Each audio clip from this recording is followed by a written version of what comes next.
Hello, I'm Richard Vobes, the bald explorer, out on another walk. And this time, I've got something very special for you. Today, I'm with Sir Brian Barttelot from Stopham in West Sussex. Hello, Brian. Nice to see you. It's very nice to meet you. Nice to see you here. And you've very kindly agreed to take us around the magnificent church at Stopham. I've visited Stopham Bridge, which is this beautiful Well done. medieval what do you call it, a pack horse bridge. That's right, originally yes, across the River Arun. Yes. It's a magnificent piece of architecture. Absolutely. And almost tucked away and unknown really off the main road there is this wonderful church. Yes, well, we like to keep it a secret, really. Right. Okay, so viewers, don't tell too many people. Shall we take a little walk around by the all means, exterior? yes, And, absolutely. Now you have a very long lineage and connection with this area, don't you? We certainly did. The family came over with William the Conqueror, and we were with the retinue of the Dukes of Arundel, the Earls of Arundel originally at Arundel, and eventually ended up here at Stopham in the late 14th century. I mean, that is amazing that you can say that your family came over with William the Conqueror, because, you know, that's quite rare. Well, you know, we're foreigners, we're French. But yes, in deepest background, but highly English now, I imagine. Oh, I think so. I think we've learnt the rules. Yeah, oh good. I'm very pleased to hear it. Yeah. And have you been living in this area all your life? Oh, certainly. I was born here. Yes. I was away in the army a lot, but other than that, I've been here all my life. As have my ancestors, going back to 1379. It is a particularly beautiful spot of Sussex. It certainly is. And I imagine the Arun, of course, must have played a significant... It certainly did. In the early days, that was the means of transport. Yes. Down to the coast. Our house that we lived in was right by the river in order to control the river traffic. Oh, right. and what did you control the family, the tolls over the bridge when it was built? Oh, I think so. Yeah, Yes. because we were responsible for maintaining it. Oh, right. Yes. So you needed some income for Exactly, that. And am I right in thinking there was a ferry before that? There was a Estover ferry before the bridge was built. Yes. Yes.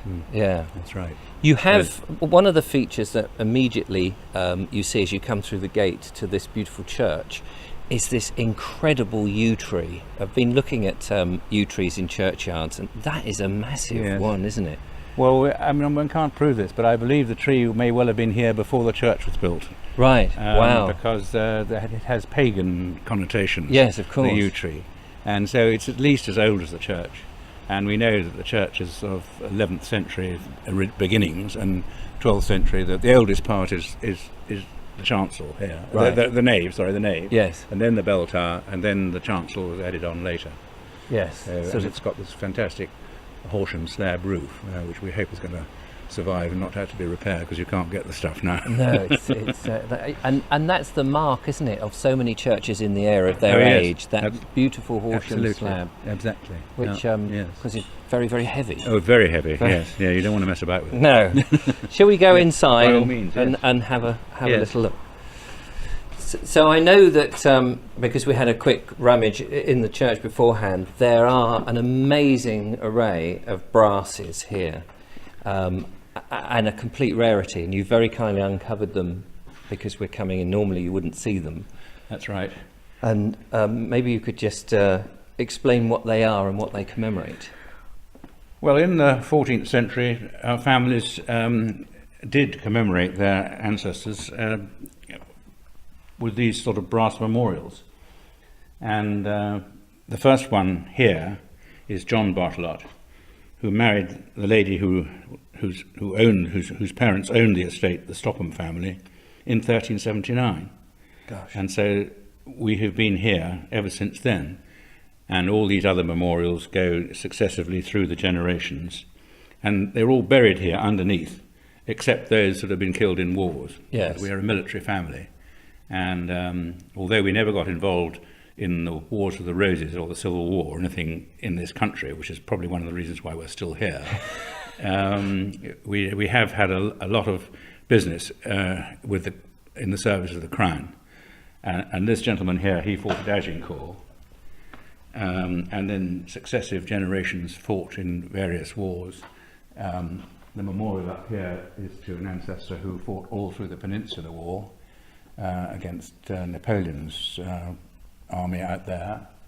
And then my grandfather's memorial there, he was killed in the First World War, and my father there, he was killed in the Second World War. So, gosh, you know, we've done warring. We've done your bit, done our bit for the country. Yes, certainly. absolutely. Yeah. Gosh, and so this whole aisle here in the nave, I mean, there's just so many of these beautiful brasses. Presumably, in the past, I don't know whether school kids do this anymore, where they go and do a bit of brass rubbing. We have had brass rubbing going on here. We don't really encourage it that much now, and we keep these covered up with a rug most of the time. We give them an airing from time to time.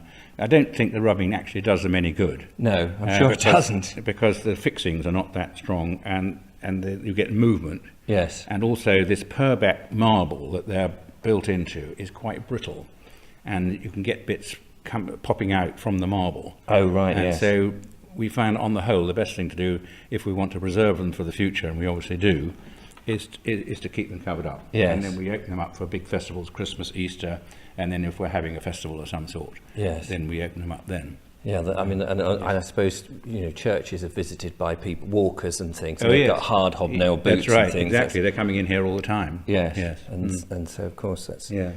So, one of the other features that is prominent here is your font, which is right down the end. I'm guessing... Well, that's a very early example of a font. I couldn't tell you exactly what the date of it is, but it's been here for a very long time. I'm assuming that many members of your family and ancestors... I think they've pretty well all been christened there. And doused in water. Yeah, certainly I was. Yes. Quite a long time ago. Yes, absolutely.